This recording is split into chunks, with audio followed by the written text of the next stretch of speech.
یہ ایک سوال ہے جو کہ بطور صحافی آپ بھی پوچھتے ہیں، ہم بھی پوچھ رہے ہیں، خبر کیا ہے اس کے اوپر؟ دیکھیں، ملاقات تو ہونی چاہیے. پہلی بات تو یہ ہے، یہ اصولی بات ہے کہ ان کی فیملی، ان کے وکلا تک رسائی ہونی چاہیے، لیکن اس رسائی کے لیے پولیٹیکل راستہ اختیار کس نے کرنا ہے؟ آپ اس کو چھوڑ دیں، آئین قانون. یہاں میں ہمیشہ کہتا ہوں، بڑے معزز لائر بیٹھے ہوئے ہیں، اس ملک میں چلتا ہے انگریزی دا دی تے پنجابی دا دا، جس دا لگدا ہے جتھے لگدا ہے اتھے لا. اگر آپ یہ بھی نہیں کر سکتے کہ آپ کچھ کر سکیں، آپ کی ٹیم کر سکے، اور سب سے بڑی بات عمران خان اپنی لوگوں پہ ٹرسٹ کر سکیں، وہ کسی پہ ٹرسٹ نہیں کرتے. آج یہ جو ملاقاتیں روکی گئی ہیں، کیوں روکی گئی ہیں؟ بیانیہ رہ گیا پیچھے کوئی؟ یہ جو آج وہاں بددعائیں دینے یا دعائیں دینے کے لیے بیٹھ گئے ہیں میں جا کے، اگر عمران خان کو یہ پتہ لگے گا، وہ ان کی کھال اتار دے گا کہ تم پہلے کہہ رہے تھے سینکڑوں لاشیں گری ہیں اور اب وہاں جا کے پشاور بیٹھ گئے ہو. چیف منسٹر کہتا ہے میری ملاقات ہوگی تو میں کام شروع کروں. بھائی، یہ سیاسی قیادت اس لیے خراب ہوئی ہے کہ یہ کوئی فیصلہ کریں گے، انہیں کوئی پتہ نہیں ہے کہ خان بدلے میں جھڑکے گا کس بات پہ. انہوں نے اختیار ہی نہیں دیا کہ بھئی یہ 2 لوگ ہیں یا 3 لوگ ہیں، یہ فیصلہ کر لیں. انہوں نے اپوزیشن لیڈرز کے لیے چنا علامہ راجہ ناصر عباس کو اور محمود خان اچکزئی کو، کہ اپنی پارٹی کے اندر انہوں نے ہیرے جواہرات جو بھی نگ کٹھے کیے تھے وہ دیکھ چکے کہ ان میں دم نہیں ہے. اب یہ کیا کریں گے؟ کل جب آخر میں جب ان کے مذاکرات ہوئے اور وہ ایسے چوچائے لے کے گیا، جس پہ پچھلی دفعہ آیا تھا کہ اس نے سختی کی، خواتین کا احترام ہر صورت میں لازمی ہے، ان کو زبردستی ڈنڈا ڈولی کرنا اٹھانے کے لیے بالکل ٹھیک نہیں تھا. اس نے یہی تھوڑا سا مداوع کرنے کی کوشش کی تو شاید 80-90 لوگ تھے آخر میں. دن میں زیادہ لوگ تھے، لیکن جب مذاکرات کر کے ان کو گھر بھجوایا گیا، رات گئے، اس سے زیادہ لوگ نہیں تھے. تو یہ قسم پرسی کی حالت بنا دیتے ہیں اس پوری اتنی بڑی پارٹی کی اور فیملی کی اپنی، کہ یہ کیا ہو رہا ہے. کیونکہ ہر بندے کو، جیسے اب شیر عبد المروت صاحب نے 5-7 نام گنوا دیا آپ کو کہ ان کو علیمہ بی بی نے خود ہٹوایا ہے.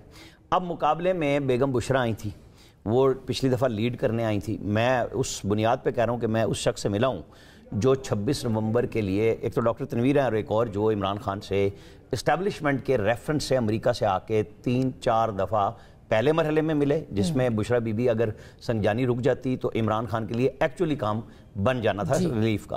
پھر وہ جنوری میں دوبارہ آئے اور عمران خان کو باہر بیٹھے یوٹیوبرز نے جو میسیجز کرائے کہ اگر آپ اب ملے اور ٹرمپ نے اوتھ لیا تو آپ کے لیے بات نہیں ہو سکے گی، ہمارے $1,000,000 کی انویسٹمنٹ خراب ہو جائے گی. وہ لوگ بڑے غصے میں واپس گئے کہ عمران خان نے ایک دم وہ جو بات چیت ساری چل رہی تھی اس کو زیرو کیا. تو اس کے بعد جنرل عاصم منیر سے علی اعلان ملے لوگ، کون؟ علی امین اور بیرسٹر گوہر. عمران خان نے جب وہ فائنل سٹیج پہ آیا ان کو کہا کہ بس آج کے بعد بات ختم، کوئی نہیں کرے گا. پھر اس کے بعد اگلا مرحلہ لایا کہ میں ہی کروں گا. پھر انہوں نے کہا کہ اب یہ با اختیار ہیں محمود خان اچکزئی اور علامہ راجہ ناصر عباس. مجھے یہ یقین ہے کہ محمود خان اچکزئی پولیٹیکل راستہ نکال سکتے ہیں، لیکن یقین انہیں بھی ہے کہ جب میں بات چیت شروع کروں گا پی ٹی آئی پیچھے سے غائب ہوگی. وجہ عمران خان کا اپنے اوپر، اپنے لوگوں پہ اوپر ٹرسٹ نہ کرنا ہے.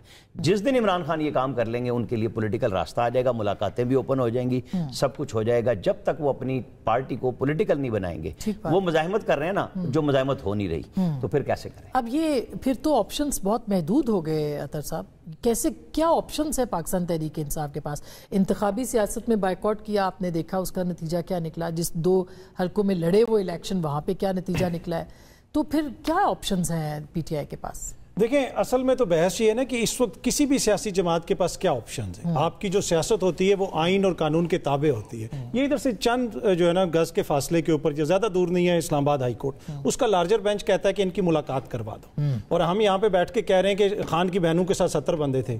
بھائی، وہ جو عدالت کا فیصلہ تھا اس کے لیے تو ایک بندے کو بھی وہاں پہ ہونے کی ضرورت نہیں تھی. تو اصل تو ایشو وہ ہے کہ جو عدالتی فیصلے نہیں مان رہے، جو آئین اور قانون کے مطابق چیزوں کو اس طرح نہیں لے کے چل رہے. اب دیکھیں، علامہ راجہ ناصر عباس صاحب کی ہم ذکر کرتے ہیں، اچکزئی صاحب کا ذکر کرتے ہیں. عمر ایوب تھا نا قائد حزب اختلاف، شبلی فراز تھا، ملک احمد بچر تھے، وہ کدھر ہیں آج؟